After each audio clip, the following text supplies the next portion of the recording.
where to meet others for love and potential relationships. Wherever you go there often, and preferably at the same time, same place, for at least 2 to 3 months. You see, the goal here is to be seen on a regular basis so people who come and go see you. They become comfortable around you just from observation. You're like becoming a part of the fixture of the establishment. And eventually, they might just approach you or vice versa. Does this sound, kind of attractive and familiar? I always see you jogging, dining, walking your dog at this time on this road or at this restaurant or at this bar. And I always remembered that. So I made sure I came out at this time to meet you. Hi, my name is, what's yours? Do you live, work around here in the area? Do you mind if we walk or jog together? Do you mind if I sit down in this chair? I see you here all the time and I just wanted to come up and say hi. So if you go out for happy hour, for example, sit at your regular table or nearby that table. Stand next to the same place at the bar every time you go for your drink. In fact, sit at the bar. More conversations happen there than at some faraway table in the corner. Your action should be go to the bar, get your drink, stand at the bar, and stay put. Let those around you observe you, find you attractive, find you comfortable enough to walk up and say, hey, can I buy you a drink? What's going on? Hey, I noticed that, and then reserve that little corner spot for the two of you to go talk to avoid the bar, but then return. You know what I'm talking about. So, like I said, if you're at a happy hour, for example, sit at your regular table or nearby it. Stand next to the same place at the bar every time you go for a drink. More conversations, again, they happen at the bar than some faraway table in the corner. Show people you're friendly, a regular, approachable person, and others will feel comfortable walking up to you and speaking to you. For example, you're standing at the bar. Talk to the bartender. Talk to the waitress or the waiter. Give them just some nice conversations and compliments. Talk to people who are next to you, just strangers, if you think it's appropriate. Because what's going to happen is, and you know how this happens, as people get a few drinks in them, you're kind of social, mobile, movable, moving around a little bit, but people see you and they're like, wow, I feel like walking up to that person. They seem pretty inviting, You see, if you're seen a lot and people around the room feel comfortable with you because they've seen you regularly, they won't feel uncomfortable if you walk up to them. For example, hey, how you doing? Yeah, I just want to come over and meet you. And my name is. Yeah, I've seen you here too. I'm glad you walked over. I didn't feel comfortable interrupting your conversation with so-and-so. My name is, and again, I'm so glad you walked over. Yeah.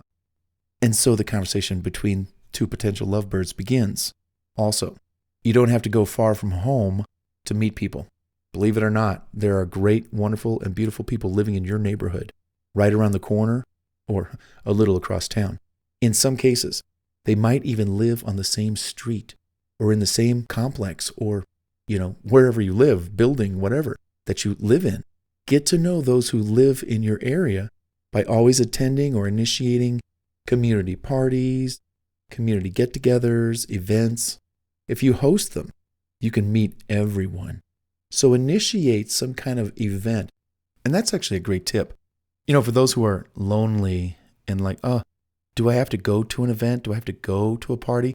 Why don't you just make the party? Be the party. Set the party up. Set up the event. Pick a theme. Go to meetup.com and just create a group. But you're the host and you're the one that runs it.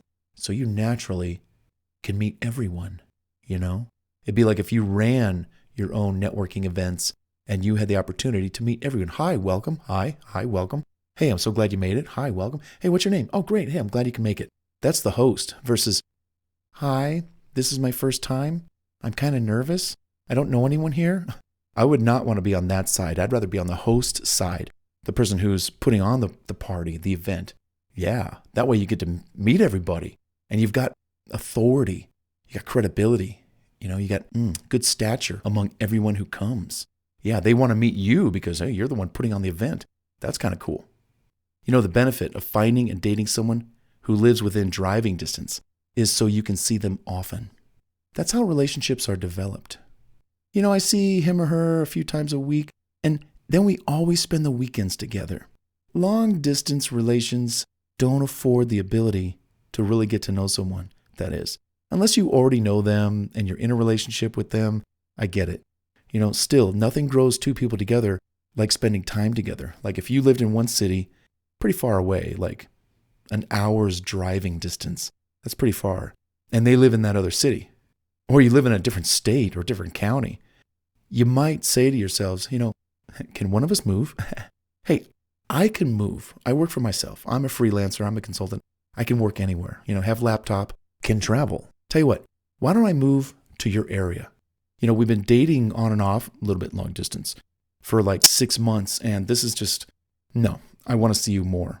So I will make the move to you. I'll live in your town and we'll go do more stuff together.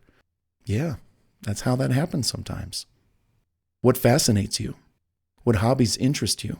What clubs do you belong to or would like to join? Take a class that requires you to return for multiple sessions. And I mean that, multiple sessions, not just like a one-night class, 6 to 9 o'clock. Multiple sessions, so you can get to know the people in the class on a new friend basis. The people you meet may invite you to events happening on their side of the world or in their side of town, or introduce you to someone that might interest you, or you find special because you've been circulating and building new friendships and relationships. So what fascinates you? What hobbies do you have? Go to those events, see if there's like multiple classes associated with that topic so you can kind of really get to know people, and like, hey, yeah, there's a party going on. Do you want to come? Hey, yeah, that'd be great. Thanks for inviting me. I never would have heard about it if I didn't take this class. Get out there and network or start your own networking event. I kind of just talked about that earlier. Head on over to meetup.com and find groups that interest you. Keep attending them until you build some serious new friendships, which can move you closer to meeting the one for you. I find this to be very effective for most people. Don't expect to meet the one at a particular event. No. Don't set your expectations too high. Instead, focus on making new friends first. We want to make friends at these events. We don't necessarily want to put all the pressure on our shoulders to find the one. No, that's not how this works. You go make friends first. We don't want to put pressure on people either. Let things evolve naturally and slowly. Don't show signs of desperation either. Those who are single will see that you're single, friendly, and open to meeting new people. There's your invitation and theirs to take things to the next level. Hey, you want to go grab some lunch or dinner? A bunch of us are going out. Or we're going to go to this event or this museum or this activity. Yeah, a bunch of us are going to go do this. Do you want to come along? Hey, that'd be great. Now you're in the flow of things. There's a current flowing of multiple people, these new friends of yours. And through this shield and the guard of this group, kind of like a cluster of single souls, out to have fun. Now you can carefully scope people out. Pretty stealth-like. It's pretty cool, And then you don't know where things are going to go from there. That's where fate steps in. But what's going on? You're out and about. You're out of the house. You've got some similar interests going on with some of these people. Some of these people have invited you along because they thought you were cool. And now you're with a group of people. And now with that group of people, it's almost like these people have virtually lifted you up on their shoulders so you can see more people, experience more of life. Those experiences become stories that you can share with this new date you got tomorrow. Oh, so I went to this class the other day. A bunch of us went out afterwards. There was this huge fight that happened in the bar right next to us. And, or whatever, some crazy story. And it doesn't have to be crazy. It could just be life. But it's by engaging with other people and not putting pressure on them to I got to find the one within these 3 people. No. Keep it simple. Keep it simple. Get out, network, start your own event. You know the drill. Make it happen. And lastly, take turns with your friends hosting your own home parties. And I'm not talking about Animal House here. I'm talking about just some nice people over who are well-behaved professionals, mind you, and preferably professionals who have careers going for themselves. Carefully selected guest list so you don't have any party crashers causing problems either. The goal here is to have between 5 to 10 friends you know. Bring one new person to the event. So if you had 5 good friends and they brought one person and everyone's single, and it's a great place for everyone just to talk and meet and mingle. And of course, when you're at home, it's really cool because you got access to all the amenities of home versus going out to a club where they force you to buy expensive drinks and there's all that noise and no. I like home parties. Those are always nice. And again, not everyone's going to return or attend the next one, so don't worry about hundreds of people showing up at your house one evening. On the contrary, the beauty about this idea is that you'll see different people walking through the door every month that you'll get to meet.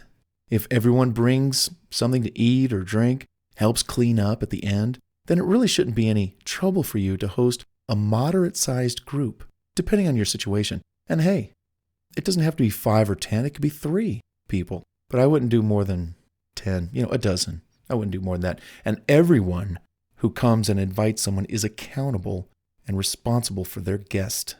So you know what that means.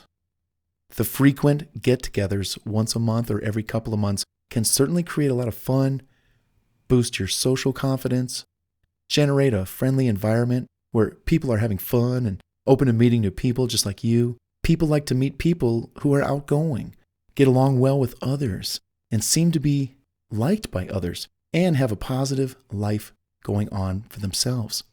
Is that you? It better be. Of course it is. As of now. Don't hesitate to seize opportunities to meet new people, and helping others will be noted by those you hope to impress. Yeah, these are some good tips on where to meet other people, for love and potential relationships,